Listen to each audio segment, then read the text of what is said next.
नमस्कार, मेरा नाम है विवेक सिंह और आप देख रहे हैं संवाद में आज हम भारतीय सशस्त्र सेना के कुछ सुनहरे पन्नों को याद करेंगे। उस वीर गाथा को याद करेंगे जिस वीर गाथा को हमारे हुक्मरानों ने हमारे सामने लेकर नहीं आए हैं। आज लद्दाख की सीमा पर LAC पर चीन के साथ तनाव चल रहा है। 1962 की हार हर हिंदुस्तानी के दिल को याद करती है, चुभती है, लेकिन 1967 की जीत हमारे हुक्मरानों ने हमारे सामने, हमारी युवा पीढ़ी के सामने नहीं रखी। यह वही उदाहरण है जैसे कि आज तक आजादी के बाद जो हुक्मरान आए उन्होंने ना तो तान्हाजी की बहादुरी बच्चों को बताई, ना शिवाजी की, ना महाराणा प्रताप की। इतिहास के पन्नों पर अगर हमें पढ़ना पड़ता है तो वो मुगल आक्रमणकारों की वीर गाथा, लेकिन हमारे जवान, हमारे आर्मी, हमारे सशस्त्र सेना के मनोबल को बढ़ा पाए, ऐसी वीर गाथा की कहानी इतिहास के पन्नों पर बहुत ही कम दिखती है। जिस तरह से 1962 में भारतीय सेना को जख्म मिले चीन के द्वारा, लेकिन उसका बदला 1967 में भारतीय जवानों ने, भारतीय सशस्त्र सेना ने बहुत ही बहादुरी से लिया। आज उसी सुनहरे पल को याद करने के लिए हमारे साथ सूबेदार मेजर RS शेखावत जी हैं। तो शेखावत साहब, जिस तरह से 1962 में भारतीय सेना को पीछे हटना पड़ा था, चोट खानी पड़ी थी, उसका एक बड़ा मकसद राजनीतिक नेतृत्व भी था, लेकिन उस पर हम चर्चा अगले एपिसोड में करेंगे। आज के एपिसोड में हम चर्चा ये करते हैं कि 1962 के बाद 1967 में नाथुला और चोला में भारतीय जवानों ने किस तरह से चीन को मुंह तोड़ जवाब दिया था और चीन को सीमा से 3 किलोमीटर पीछे हटना पड़ा था। जी शेखावत साहब, आपकी बात बिल्कुल सच है कि 1962 में जो हमारा युद्ध हुआ था उसका कारण मात्र यह है कि हार उसको कहते हैं जब एक व्यक्ति सामने वाला के लिए हम तैयार हों, युद्ध करने के लिए हमें तैयार हों, हमें पता हो कि हमारे पे युद्ध होगा। वो उस युद्ध में अगर आदमी हारता है तो उसको ऐसा लगता है कि चलो मेरा हार हुआ, लेकिन 1962 एक धोखा था, वो किसी के भी साथ हो सकता है। लेकिन हमारे भारतीय नेतृत्व में एक फोबिया था, नया नया हमें मिला था, हम गुलाम थे, एकदम से हमें शासन मिल गया, तो कुछ आवेश में, कुछ जोश में हमारे नेतृत्व ने गलती तो की। शेखावत साहब, यहाँ मैं दर्शकों को बता देना चाहता हूँ कि परत दर परत हम हर किस्से को इस बार उधेड़ेंगे, इस बार चर्चा करेंगे।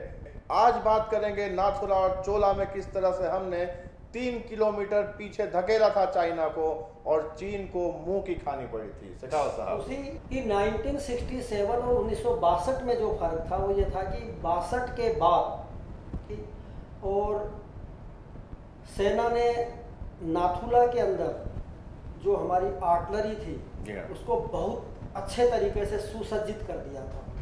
6 सितंबर को 1967 को एक झड़प हुई थी। LAC पे क्या होता है, मैं आपको तो पता है, दर्शकगण को बता दूं, LAC और LOC का थोड़ा फर्क है। जी हाँ। LOC लाइन ऑफ कंट्रोल है, LAC है लाइन ऑफ एक्चुअल कंट्रोल। जी हाँ। तो LAC के अंदर हमारा चाइना के साथ ये समझौता है कि हम हथियार नहीं उठाएंगे।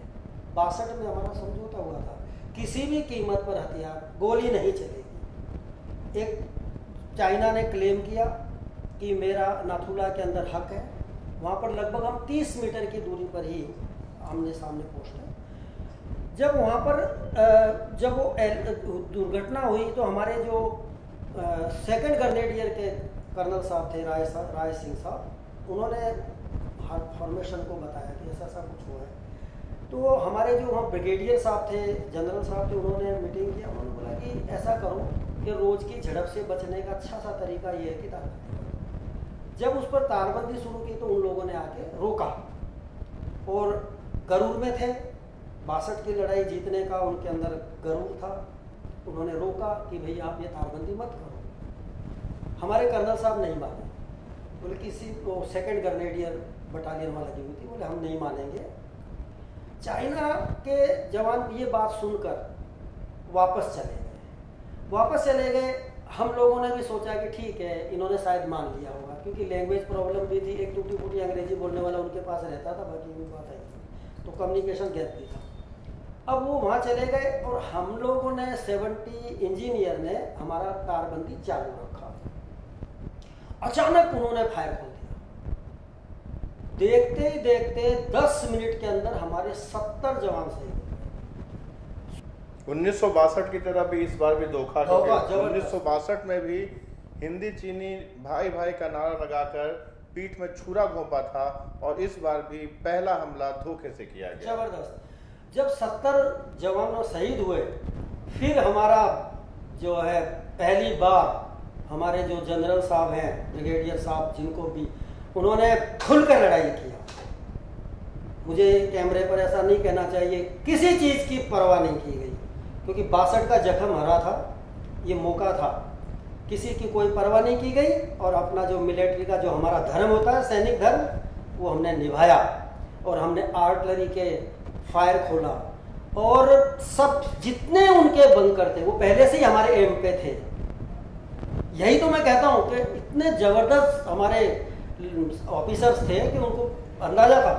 पूरे बंकर के ऊपर पहले से मार्क किया हुआ था, कुछ सोचना समझना था ही नहीं। 11वीं मिनट में तो फायर हुआ और पूरे चीनियों का भरचक्के उड़ गए। 400 कैजुअल्टी हुई खड़े खड़े, और भगदड़ मच गई, भागने लगे, भाग गए।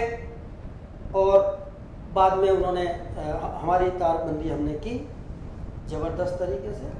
उसके बाद उनको जाने के बाद हमें ऐसा लगा कि अब कोई रेस्पॉन्स नहीं आएगा, लेकिन फिर उन्होंने करवट बदली और चोलारा में 1 अक्टूबर को फिर वहाँ उनको गोरखे मिले, और गोरखों ने वहाँ पर उनका वो हालत बनाया,